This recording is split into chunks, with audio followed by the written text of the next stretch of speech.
Salsabila dengan NIM 2314201091, mahasiswa Universitas Ferdinand Bukit Tinggi. Saya hari ini sedang bersama Kak Endah. Boleh perkenalkan diri dulu, Kak? Nama saya Endah, perawat di salah satu rumah sakit swasta di Bukit Tinggi. Sudah bekerja di rumah sakit kurang lebih hampir 6 tahun. Itu aja. Baik, Kak. Saya sekarang ingin mewawancarai Kakak. Apakah boleh? Boleh. Menurut Kakak, apa itu pemeriksaan penunjang, Kak? Pemeriksaan penunjang kalau di rumah sakit itu adalah pemeriksaan yang menjadi alat bantu, ya, ibaratnya alat bantu dalam menegakkan diagnosis oleh dokter yang biasanya dilakukan oleh pasien-pasien tertentu. Lalu Kak, apa peran Kakak sebagai perawat dalam memantau dan melaporkan hasil pemeriksaan penunjang kepada tim medis yang merawat pasien? Peran sebagai perawat dalam membantu pemeriksaan, ya. Kalau dalam pemeriksaan itu kan kalau seperti peran, ya, kalau peran tuh mungkin dalam membantu dalam pengambilan darah, ya. Kalau pasien membutuhkan cek labor biasanya, atau cek urin atau cek ronsen, biasanya kita membantu untuk mendampingi pasien dalam pemeriksaan tersebut gitu, kayak mengambil darahnya atau mengantarkan ke bagian ronsen atau USG seperti itu. Lalu Kak, apa langkah utama yang dilakukan sebelum melakukan pemeriksaan penunjang?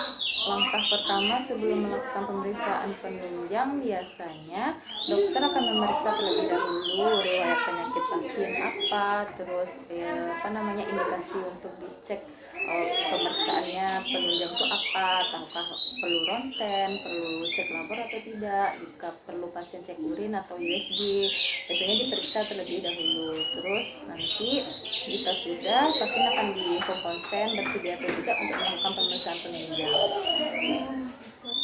Lalu apa yang Kakak sampaikan kepada pasien sebelum melaksanakan pemeriksaan penunjang, terutama jika pasien merasa cemas atau khawatir?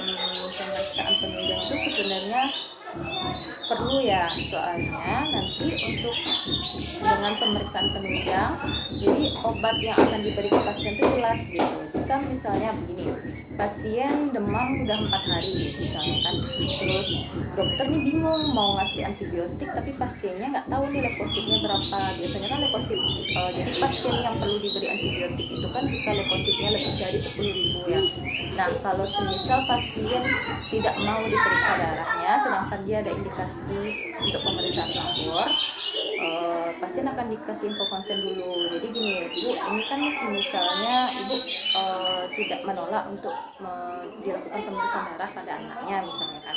Terus kami ragu nih mau ngasih obat, jadi obat yang kita kasih cuma obat anti demam saja, sedangkan obat seperti antibiotiknya, obat untuk untuk anti radangnya itu tuh kita perlu juga pemeriksaan darah untuk menentukan perlu atau tidaknya antibiotik gitu. Jadi dengan pemeriksaan darah, pemeriksaan ronsen atau pemeriksaan penunjang lainnya itu akan menjadi indikasi dokter untuk memberikan terapi selanjutnya, obat apa lagi yang diberi setelah kita tahu hasil ronsennya seperti ini, hasil labornya seperti itu gitu. Misalnya seperti itu. Dan jika kalau pasien cemas, kita hanya perlu memberikan edukasi pentingnya itu apa. Kalau misalnya dari penunjang itu dia begini, Bu, nanti kalau dengan hasil ronsen ternyata paru-paru Bapak seperti ini, nanti dengan hasil ronsen kaki Ibu yang sakit seperti ini, ada retak, ada patah, jadi kita jelas untuk melakukan terapi gitu kan. Misalnya kalau paru-parunya ternyata ada infiltrat atau gimana gitu, kita jelas ngasih obatnya langsung ke paru-parunya. Tapi kalau misalnya pasien menolak, jadi tim dokter pun juga akan bingung nanti, ini gimana, kita nggak tahu ngasih obat apa sedangkan pasiennya menolak seperti itu. Jadi kita biasanya ngasih edukasi yang seperti itu sih kalau pemeriksaan penunjang pada pasien yang cemas gitu kan. Dan juga didampingi, keluarga harus ada, keluarga harus kasih support kepada pasien, keluarga juga harus kasih pengertian juga kepada pasien pentingnya pemeriksaan itu seperti apa Itu Kak, bisakah Kakak memberikan saya contoh apa saja yang termasuk ke dalam pemeriksaan penunjang?